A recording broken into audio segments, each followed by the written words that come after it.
Next part the. Please Kings women का next part complete कीजिए। Please Kings women, Kings women, Kings women, Kings women and the Kings women. मतलब इतने सारे comment आ रहे हैं ना, द किंग्स वुमेन का नेक्स्ट पार्ट अपलोड कीजिए। और अब एक बार यहाँ नजर डालो इनके व्यूज़ पे। मतलब इतने सारे कमेंट आने के बाद भी इसमें व्यूज़ कितने आ रहे हैं? 25, 50 या 60। मतलब कुछ तो रहम करो भाई, अच्छा व्यू तो दे दो। चलो मन तो नहीं है लेकिन फिर भी ड्रामा स्टार्ट करते हैं। हेलो हाय वेलकम नमस्ते, मैं हूँ सुचित्रा और स्वागत है आपका हमारे यूट्यूब चैनल सुचित्राज एक्सप्लेनेशन में।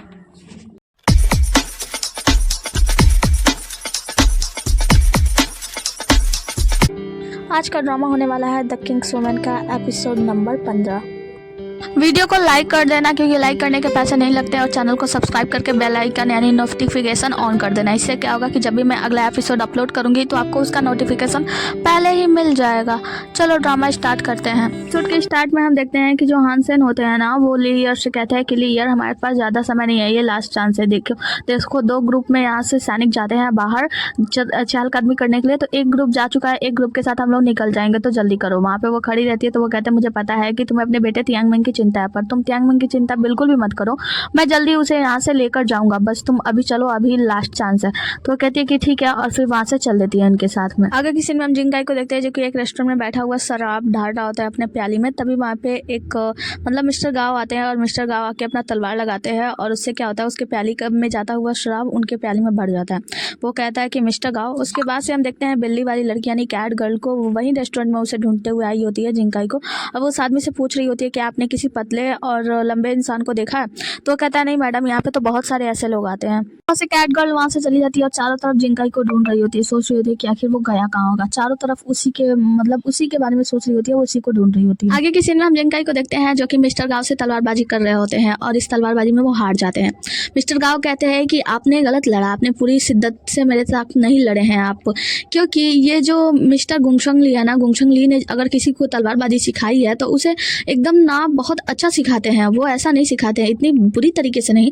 आपको तो बहुत अच्छा आता होगा ना। तो वो कहते हैं कि कौन गुंगशंग यू? मैं नहीं जानता किसी को। तो वो कहते हैं कि हाँ मैं जानता हूँ, गुंगशंग यू जो है उनकी तलवारबाजी का मुकाबला कोई भी नहीं कर सकता पूरी दुनिया में, और आप अच्छे से नहीं लड़े हैं। मुझे पता है कि आपकी प्रेमिका गुंगशंग जो भी थी, मतलब वो आपसे दूर जा चुकी है, आपको अपना रास्ता चुनना चाहिए और ये सब छोड़कर आगे बढ़ने के बारे में सोचना चाहिए। मतलब बहुत कुछ समझाते हैं, बहुत सारे ताने वाने देते हैं, कहते हैं आइए एक बार और ट्राई करते हैं। उसके बाद से जो जिंगाई होता है ना, उनके साथ एक बार और तलवारबाजी करने लगता है। आगे हम मिस्टर जाओ गाँव को देखते हैं जो कि सभी नौकरानियों को बैठाकर कुछ पूछताछ कर रहे होते हैं, और ये सारी नौकरानियां मैडम लीयर की होती हैं।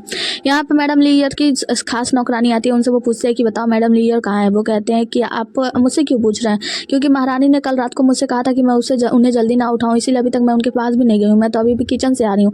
वो कहते हैं महारानी लीयर गायब है। तो वो कहती है लेकिन ऐसा कैसे हो सकता है? तो वो कहते हैं कि तुम इतने काम हो, मतलब तुम महारानी लीयर की नौकरानी हो और इतनी शांत हो, जरूर तुम्हारा ही हाथ है उनको यहाँ से भगाने में। वो कहते हैं नहीं महाराज, आप गलत समझ रहे हैं, मैं तो अभी उनके बेटे तियांगमिंग के पास से आ रही हूँ, ऐसा कुछ नहीं है, महारानी कमरे में ही होंगी, मतलब वहीं कहीं होंगी। तो वो कहते हैं कि नहीं, हरम में जितने भी लोग हैं, मतलब महारानी के आसपास वाले, वो सब सस्पेक्ट है। तो उससे कहते हैं कि सैनिकों इसे पकड़ लो, और उन सभी को पकड़ में जेल में डाल देते हैं। आगे हम जाओ गाँव को देखते हैं जो कि लियो मैंग से कहते हैं कि लियो मैंग जल्दी से पूरे महल को छान मारो और महारानी का पता लगाओ। अगर दोपहर से शाम तक महारानी नहीं मिलती हैं तो हमें राजा को ये सारी बातें खबर देनी होगी, मतलब राजा तक खबर पहुंचाना होगा। आगे की सीन में हम मैडम चू को देखते हैं जहाँ पे उनकी नौकरानी दौड़ते हुए आती है, उनसे कहती है कि महारानी बहुत जरूरी बात है। वो कहती है कि बताओ क्या हुआ, तुम इतनी पैनिक क्यों हो रही हो?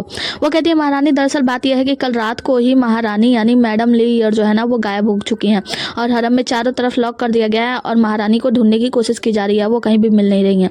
वो कहती है कि वो बेकार औरत वो यहाँ से भाग भी गई, मतलब वो बहुत ही ज़्यादा वो दिखा रही है ना, क्योंकि राजा उसके तरफ से है, उसके फेवर में है, इसीलिए वो उसको जो मन करता है वही करती है। तो वो कहती है कि महारानी वो सब छोड़िए, ये सब आपके लिए एक अच्छा मौका है, आपके पास एक अच्छा सा मौका है आपको आगे बढ़ने के लिए। देखिए महाराज भले उनसे कितना भी प्यार करते रहे, लेकिन महारानी डोंगर यानी हुआयान जो है ना, वो तो सिर्फ आप ही का फेवर लेंगी ना, उनके सामने आप अपने आप को मूव ऑन कर सकती है, मतलब आगे बढ़ सकती है।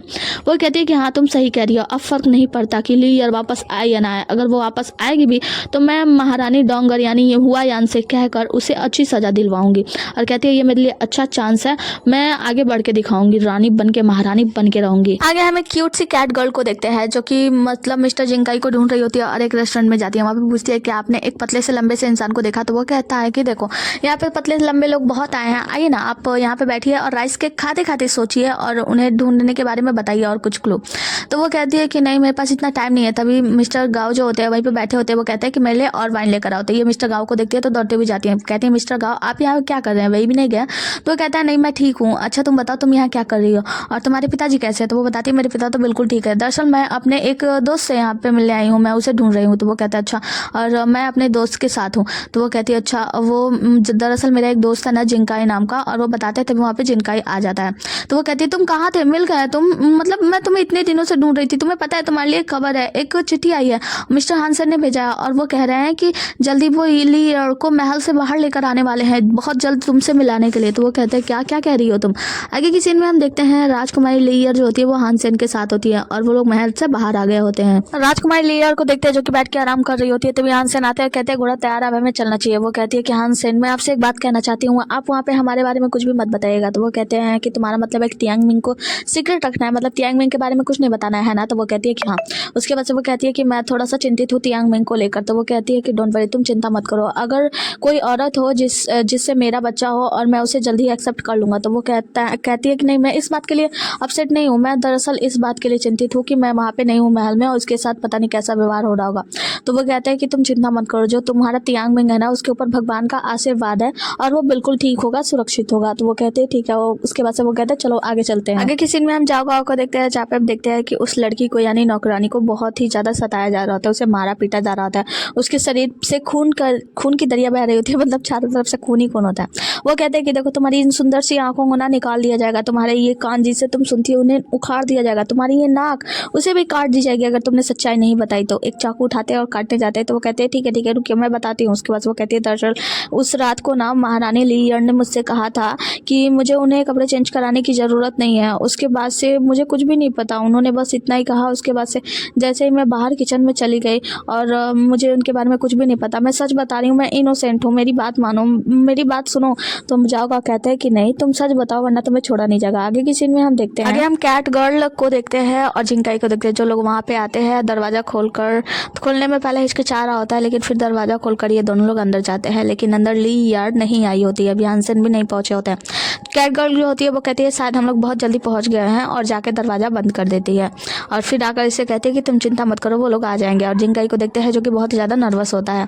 दूसरे सीन में हम देखते हैं कि राजकुमारी लीयर वहाँ पे पहुँच गई होती हैं और मिस्टर हानसेन भी पहुँच गए होते हैं, जिसका एहसास मिस्टर जिंकाई को हो जाता है। जिंकाई भी आता है और इस तरह से लीयर भी जाती है। ये दोनों लोग दरवाजे के पास जाते हैं, जहाँ पे हम देखते हैं कि जिंकाई जो होता है ना वो लीयर के बारे में, पुरानी गुंगशंग ली के बारे में सारी बातें याद कर रहा होता है। गुंगशंग ली के साथ बिताए हुए हर एक पल को, हर एक लम्हे को, जब वो लोग बहुत ही ज़्यादा खुश थे, एक दूसरे के साथ रहते थे, एक दूसरे के माथे पे किस किया था, मतलब जो भी कुछ हुआ था इन दोनों के बीच में ना, वो सारी बातें जिंकाई याद कर रहा होता है गुंगशंग ली के बारे में।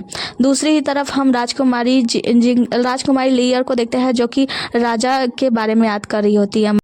वो राजा इंग जिंग के साथ बिताए हुए हर एक पल को याद कर रही होती है, जब उसने उसका गला दबा दिया था ये कहने पे कि ये बच्चा उसका नहीं बल्कि जिंकाई का है। उसने कहा था कि ये बच्चा सिर्फ मेरा है और इस महल में सबको यही लगना चाहिए कि ये बच्चा मेरा ही है, किसी को भी बताया तो मैं तुम्हें जिंदा नहीं छोड़ूंगा। फिर उसके गालों पे प्यार से हाथ रख के कहा था कि मैं ही तुम्हारा राजा हूँ और तुम मेरी रानी हो, सिर्फ मेरी। और उसके बाद से उसने उससे कहा था कि तुम मेरी रानी हो, तुम्हें कोई भी परेशान नहीं कर सकता, अगर कोई भी तुम्हें परेशान करने की कोशिश करे तो तुम मुझे बताना, मैं उसे सजा दूंगा। मतलब वो इतने प्यार से इसे रखता था। ये सारी बातें याद कर रही होती है राजकुमारी लीयर।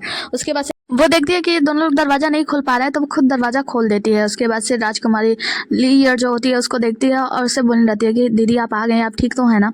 वो कुछ भी बात नहीं करती लीयर, तो वो उसे खींच के अंदर कमरे में ले जाती है। उसके बाद से वहाँ पे जिंकाई को भी खींच के ले जाती है, कहती है तुम दोनों आपस में बात कर लो। ये दोनों एक दूसरे से कुछ भी बात नहीं कर रहे होते, दोनों का दिल धक धक धक धक धक धक कर रहा होता है। हम देखते हैं कि जो कैट गर्ल होती है ना वो बाहर चली जाती है, कहती है आप लोग अकेले में बात करो, वहाँ से चली जाती है और मिस्टर हानसेन भी बाहर चले जाते हैं। उसके बाद से जाती है हानसेन के पास, तो हानसेन कहते हैं हैं कि हानसेन से कहती है कि फाइनली ये दोनों मिल गए। मिस्टर हानसेन कहते हैं कि वो दोनों हमेशा से ही साथ में थे, एक दूसरे के लिए बने हैं। वो कहते हैं तुम रो क्यों रही हो? तो कैट गर्ल जो होती है वो कहती है रो नहीं रही हूँ, बस ये खुशी के आंसू हैं। उसके बाद से दोनों एक दूसरे को समझा रहे होते हैं। दरअसल ये दोनों ना, जो हानसेन है वो ली ईयर से, और जो कैट गर्ल है वो जिंग काई से प्यार करती है, लेकिन फिर भी एक दूसरे को मतलब उन लोगों को बता नहीं सकते। ये दोनों एक दूसरे को समझाते हैं, तसल्ली देते हैं। अंदर हम देखते हैं कि राजकुमारी ली और जिंग काई एक दूसरे को देखते हैं और उसके बाद से एक दूसरे के गले लग जाते हैं। जो जिंकाई होते हैं उन्हें गले लगाकर कहता है कि लिया तुम 1 साल से मुझसे दूर थी, मैं तुम्हारे बिना जीने की सोच भी नहीं सकता, तुम सोच भी नहीं सकती कि मैं कैसे जिया हूँ 1 साल, बहुत तकलीफ भरी दिन रहे हैं और भाई फाइनली तुम मुझे मिल गई, अब मैं तुम्हें खुद से दूर नहीं जाने दूंगा। तुम इतनी सैड क्यों लग रही हो? बताओ, क्या तुम्हें उन महल वालों ने परेशान किया? मैं उससे बदला लूंगा, मैं उनको नहीं छोड़ूंगा। वो कहते नहीं, ऐसी बात नहीं है। तो वो कहता है मैं तुम्हें छुड़ाने के लिए महल में भी गया था, लेकिन मैं पकड़ा गया। तो वो कहती है कि हाँ, मुझे विश्वास था कि तुम आओगे और मुझे लगा ही था कि शायद तुम ही थे वो, और तुम्हें बहुत ही ज़्यादा परेशान किया गया होगा ना, वहाँ के लोगों ने बहुत परेशान किया होगा। वो कहते हैं कि नहीं, इसकी कोई बात नहीं है, ऐसी कोई बात नहीं है, मुझे तियांग वांग ने बचा लिया था, तुम उन सब छोड़ो, बस तुम मेरे पास हो और मैं अब हमेशा तुम्हें अपने साथ ही रखूंगा, मैं तुमसे कभी भी दूर नहीं होऊंगा। आगे हम लोग वही को देखते हैं जो कि बैठे होते हैं और यहाँ पे बैठ के सारी बातें याद कर रहे होते हैं, मतलब जो भी उनकी राजा से बात हुई, जहाँ पे राजा उनसे कह रहे थे कि आप क्या वापस आना चाहते हैं, ये सब पूछ रहे थे। और जब उन्हें पता चला कि ये दूसरे राज्य में जा रहे हैं चांसलर बनने के लिए, तब वो कितना गुस्सा हो गया था, उन्होंने क्या कुछ कहा था, ये सारी बातें वो सोच रहे होते हैं। उन्होंने समझाने की कोशिश भी की होती है लियू बुई ने, लेकिन वो राजा नहीं समझते हैं। यहाँ पे उनके साथी आते हैं और कहते हैं क्या हुआ, आप बहुत टेंशन में लग रहा है। तो वो कहते हैं कि आप इतने सालों से मेरे साथ में हैं, लेकिन कभी हमारे बीच में गलतफहमी नहीं हुई है, लेकिन आज एक ऐसी गलतफहमी हो गई कि मैं क्या बताऊं। वो कहते हैं क्या हुआ, आपके और राजा के बीच कैसी गलतफहमी हुई है? तो वो कहते हैं कुछ नहीं, आप जाइए यहाँ से। तो वो कहते हैं ठीक है, मैं जाता हूँ, अगर आपको कोई भी चीज़ की ज़रूरत हो तो मुझे बुला लीजिएगा, मैं बाहर ही हूँ, और कुछ भी ज़रूरत हो तो आप मुझे एक बार बता दीजिएगा, मैं आ जाऊँगा। तो वो कहते हैं ठीक है। उसके बाद से वो आदमी वहाँ से चले जाते हैं। तो लू बुई हुई होते हैं ना, वो वहाँ पे खड़े, मतलब वहाँ पे लगे एक दीपक को यानी मोमबत्ती को निहार रहे होते हैं। आगे हम लिसी को देखते हैं, जहाँ पे एक सैनिक आता है, कहता है कि मुझे आपसे कुछ कहना है। तो वो कहते हैं हाँ बोलो। तो वहाँ पे 2 आदमियों को देखता है। तो वो कहते हैं कि चिंता मत करो, ये लोग हमारे साथी हैं, तो बताओ क्या बात है। तो वो कहता है कि आपके कहे अनुसार राजा सच में विजिट किए थे लू बुई हुई के पास, और उन्हें जो भी आप गलतफहमी पहुंचाना चाहते थे वो सारी गलतफहमी मिल गई हैं। तो यहाँ पे लिसी कहता है कि बहुत खुशी की बात है लू बुई हुई, अब तो तुम्हारा काम खत्म ही है। हम देखते हैं कि एक सैनिक बाहर चिल्लाता हुआ आता है कि लू बुई हुई ने आत्महत्या कर लिया है, जल्दी आओ। फिर हम देखते हैं राजा को, राजा अपने साथी, मतलब अपने जो सैनिक होते हैं उन लोगों के साथ कहीं जा रहे होते थे। तभी एक सैनिक आता है, कहता है कि लू बुई हुई ने सुसाइड कमिट कर लिया, उन्होंने जहर खा लिया और वो मर गया। तो वो कहते हैं क्या कह रहे हो तुम? तो वो कहता है कि हाँ ये सच्चाई है, लू बुई हुई मारे गए। तो उसके बाद से राजा जो होते हैं वो कहते हैं उसने सुसाइड कर लिया, और वो अपनी और लू बुई हुई के साथ बिताए हुए कुछ पलों को याद कर रहे होते हैं। जहाँ पे उनके जो कमांडर होते हैं, मेन कमांडर, वो उनसे कहते हैं कि महाराज क्या आप ठीक तो है ना? तो वो कहते हैं हाँ मैं ठीक हूँ। और फिर वो याद करते हैं कि लू बुई हुई ने उनसे कहा था कि तुम मेरे बेटे हो, चाहे किसी भी राज्य से मुझे न्योता क्यों ना है, लेकिन मैं वही राज्य को छोड़कर कहीं भी नहीं जाना चाहता हूँ, क्योंकि आखिर में तुम मेरे बायोलॉजिकल सन हो, मैं तुम्हें छोड़कर कहीं और क्यों जाऊँ। लेकिन राजा ने सुनने की कोशिश नहीं की थी। यहाँ पे ये मतलब बहुत ही ज़्यादा दुखद मामला होता है। तभी एक सैनिक आता है और वो एक पास दिखाते हुए कहता है कि महाराज बहुत अर्जेंट है। तो यहाँ पे उनके जो मेन कमांडर होते हैं वो कहते हैं कि ठीक है बताओ क्या कहना है बको। तो वो बताते हैं कि दरअसल क्या है ना कि राजकुमारी ली ईयर जो है वो 2 दिनों से गायब है। अब महाराज का दिल पूरी तरीके से टूट जाता है, वो अपना घोड़ा उठाते हैं और वहाँ से घुड़सवारी करते हुए निकल जाते हैं, और बहुत ही ज़्यादा गुस्से में होते हैं और सैड भी होते हैं। एक तरफ महाराज जिंग जेंग का गुस्सा, तो दूसरी तरफ जिंग काई और राजकुमारी ली ईयर की खुशी, मतलब ये दोनों बहुत ही ज़्यादा खुश भी दिखाई देते हैं। दूसरी तरफ हम फिर देखते हैं महाराज बहुत ही ज़्यादा गुस्से में होते अपने घुड़सवारी से जा रहे होते हैं महल की तरफ। दूसरी तरफ हम राजकुमारी को देखते हैं जो कि बहुत ही ज़्यादा खुश होती है ली ईयर, और जिंग काई के साथ में दौड़ रही होती है, घूम रही होती है, मतलब एक वो क्या बोलते हैं पकड़म पकड़ाई खेल रही होती है एक तरीके से देखा जाए तो। मतलब ये लोग खुशी ऐसे मनाते हैं, मजा आ गया। आगे की सीन में हम देखते हैं कि जो महारानी होती है डोंगर, वो बहुत ही ज़्यादा गुस्से में होती है, बहुत ही ज़्यादा रो रही होती है, कहती है प्लीज़ मुझे बाहर जाने दो, मुझे बाहर जाना है। सैनिक रोक रहे होते हैं, कहते नहीं महारानी आपको बाहर जाने की इजाज़त नहीं दी है, महाराज ने आपको यहीं पे रहने के लिए कहा है। तो कहते नहीं मुझे बाहर जाने दो, लू बुई हुई तुम मुझे हमेशा के लिए छोड़कर चले गए, बू बुई तुम मुझे अकेला छोड़कर क्यों चले गए, मुझे ऐसे छोड़कर क्यों चले गए, बू बुई मैं तुम्हारे बिना कैसे जीऊँगी, वापस आ जाओ। अब वापस थोड़ी आएंगे। फिर हम देखते हैं कि राजकुमारी ली ईयर जो होती है वो जिंग काई के साथ खेल रही होती है, मतलब पकड़म पकड़ाई खेल के यहाँ थक गई होती है, एक जगह खड़ी होती है। तभी वहाँ पे बिल्ली कैट गर्ल आती है कैट गर्ल जो होती है वो कहती है कि आप दोनों बहुत ही ज़्यादा खुश हैं, इतने सालों बाद आप दोनों मिले हैं, अपनी खुशियाँ मना रहे हैं, तो क्यों ना आप दोनों अपना थोड़ा सा कोई स्किल दिखा दें, मतलब तलवारबाजी का स्किल। तो वो कहती है कि मतलब वो कैट गर्ल से कहती है कि क्या तुम मुझे शर्मिंदा करना चाहती है। वो कहती है नहीं। कैट गर्ल कहती है बिल्कुल भी नहीं, मुझे पता है कि आप बहुत ही अच्छा तलवारबाजी करते हो, प्लीज़ एक बार मुझे पे अपना स्किल दिखाओ ना।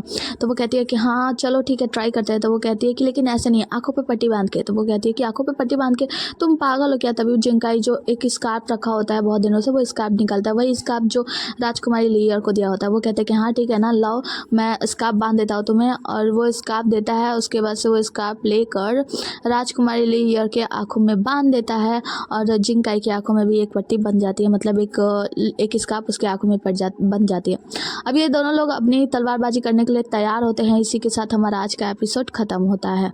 चलो ठीक है, फिर मिलते हैं अगले एपिसोड में, बने रहिए हमारे साथ। तब तक के लिए tata bye bye, take care. और हाँ, अब तक वीडियो को देख रहे हो तो प्लीज़ वीडियो को लाइक कर दो, please please please please please, इतना बार कहा है ना, लाइक कर देना ज़रूर। बाय।